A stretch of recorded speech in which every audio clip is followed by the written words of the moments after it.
Hey guys, it's Uzumaki What If? And welcome back to What If Naruto was the Shinigami's apprentice finale. So without any further ado, let's start. The last thing Naruto remembered was the feeling of the Shinigami's blade going through his chest before his body went numb. Feeling a surface against his back, he moved his hands around him, feeling a surface also before slowly opening his eyes. With his eyes now open, Naruto could see a stone ceiling. So I'm not dead. Naruto sat up and looked around the room he was in, spotting the Shinigami sitting in the middle of the room.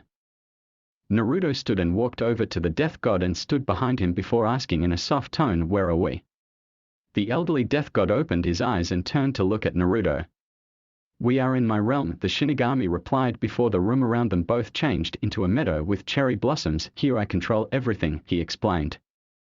The Shinigami stood and turned his body so he was fully facing Naruto. "Time is altered here. You will do 4 years worth of training in a week, meaning when you return to your realm you will be 16. Naruto nodded, taking in the words of the death god, and gave a light smile as his determination showed through. "Well then, let's get started already," he yelled in excitement, and the Shinigami couldn't help but let a rare but small grin grow on his face. "So how are we starting? Learning some cool jutsu, or maybe some secret shinobi technique?" The Shinigami shook his head. "No, we will start with the basics." Now the area around shifted to that of a mountainous region with large boulders. "I want you to climb up and down the mountains without using chakra. Do it as fast as you can, then do 200 push-ups and 300 sit-ups. Go." Naruto paled but took off, doing as his new sensei says. An hour late finds Naruto panting and laying on his back at the bottom of a mountain after doing his exercise. "Well, I got it done," he says to himself with a small smile as he looks up the mountain with a nod. A year later, in the Shinigami's realm, second year. Our blonde hero, now a year older and having the body a shinobi should have, muscular but not to the point of affecting his speed, walks against a dust storm while pulling a boulder behind him through the desert sand of the area. Naruto growls and picks up speed a bit, hauling the boulder and himself into a cave that was where his objective was. "So sensei, how did I do?" he asked as sweat trickled down his body. "Very good, you're definitely getting better," the Shinigami said, then pulled out a scythe and tossed it to Naruto and watched as the boy caught it. "Now I will train you in the art of wielding a blade since your taijutsu is at an acceptable level," he said before pulling out his own blade, a tanto feared by many, and watched as the boy nodded and dropped into a loose stance. There was gonna be a hard road ahead. Naruto ran at the Shinigami and went for a horizontal swing, which the Shinigami easily jumped over before kicking Naruto hard in the chest, sending him back. The blonde slid across the ground before standing up and coughing out a bit of blood. "Don't think of the scythe as a tool, think of it as an extension of your own body," the Shinigami told him, and Naruto looked down at the curved blade on the staff before nodding and settling in a stance again. "He learns quick, I'll give him that," the Shinigami thought. This time the Shinigami charged Naruto and went for a forward stab with his tanto, only to watch with approval and a bit of surprise as Naruto used the staff of his scythe to divert the path of the tanto before following up with a kick that connected with the Shinigami's side. The death god used the momentum to flip to the side and avoid any follow-up that Naruto may attempt before nodding at the boy, to which Naruto grinned. "I think me and this scythe are gonna be good friends," he said before he and the god of death charged each other again. Third year within the Shinigami realm. Naruto dodged to the side to avoid a punch from one of his clones and brought his scythe back, impaling the clone on it before using his strength and momentum to spin and send the clone off the blade of the scythe into another clone, dispelling them both. Relying on instinct, Naruto turned his body, watching as the blade of the Shinigami's tanto passed in front of his eyes, and Naruto jumped back before settling into his defensive stance he had come up with, that consists of counters and quick movements, as he swung his scythe over his shoulders. That was a good session, Naruto. The area shifted again for the 100th time, Naruto remembered, as it became a forest and the Shinigami laid a paper in front of Naruto. "I want you to channel your chakra into this, Naruto."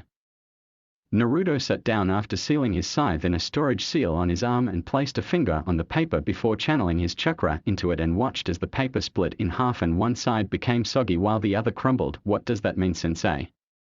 He looked up to the death god for a reply to his question. The Shinigami looked down and looked over the chakra paper. "That means you have a primary affinity of wind and 2 secondary affinities of water and earth," he replied to the blonde's question before turning and disappearing. Reappearing a bit later with a few scrolls in his arms and laid them down in front of Naruto. "Here are some Winjutsu, I want you to learn them. Once you are done we will move on." Naruto formed 10 clones watching as they all grabbed a scroll and he grabbed his own and they all set to work to learn a wind jutsu. A week of using clones and Naruto could now use all the wind jutsu that had been in the scrolls including the great breakthrough jutsu. Naruto went to where he knew he could find the Shinigami, under a cherry blossom tree that was always in the middle of the land no matter what the area was like. "Sensei, I learned the jutsu from the scrolls you gave me," Naruto said watching as the Shinigami turned to face him, his white robe moving with elegance. "Thank you for telling me, Naruto. Now we can work on you learning my signature soul style. It has many other names that can be used. Phantom style is one, but I enjoy soul style," he said and watched as Naruto got a large grin. "Now let's get to work," the Shinigami said and began to explain the concept of soul style. 4th year in the Shinigami realm. Naruto sat meditating in the middle of a blank surrounding the Shinigami next to him. Having mastered his scythe and wind style and having become adept at using soul style, the Shinigami had decided Naruto should go ahead and reach an agreement with his bijou. In Naruto's head, the blonde walked through the passageways of the sewers before coming into a large opening and looking up at the large cage. Reacting in time, Naruto jumped back, dodging a clawed hand from squashing him, then heard a feral growl. "So I finally get to meet my container. At least you're not a complete disappointment, but I will still rip you to shreds." The giant fox growled as its 9 tails swayed behind it. "So why are you here, human?" the fox asked and bared his teeth at the boy who he was sealed inside of. Naruto looked straight into the Kyuubi's eyes with no fear and said, "I have come to an agreement with you, Kyuubi. I understand from what my sensei told me that you did not attack the village on your own will and that you were controlled." At this, Naruto lowered his gaze a bit. "I understand what it is like to be treated wrongly for something you cannot control, and that is why I swear to you I will find a way to get you out of this seal without the loss of either of our lives." Naruto finished, looking back up with sheer determination in his eyes. The fox stumbled back a bit from within his cage, not believing what he was hearing. "You are playing a dangerous game to toy with the Kyuubi no Yoko brat." Kyuubi growled at Naruto. "A human as such as yourself could never be trusted to such a statement." Naruto held up his fist at the fox. "You have my word, fox, and that's a promise." "Naruto Uzumaki never breaks his promises, believe it," he yelled at the fox before turning, and the area turned to that of a forest, trees acting as the cage bars instead, and there was a fox den for the Kyuubi to go into and the roof changing to a clear blue sky, and Naruto smiled happy at his work before beginning to walk off, about to leave his mindscape before he heard a voice from behind him. "Name's Kurama and I'm holding you to that kit. Prove to me that not all humans are useless," the legendary fox said before walking into the den and laying down in it.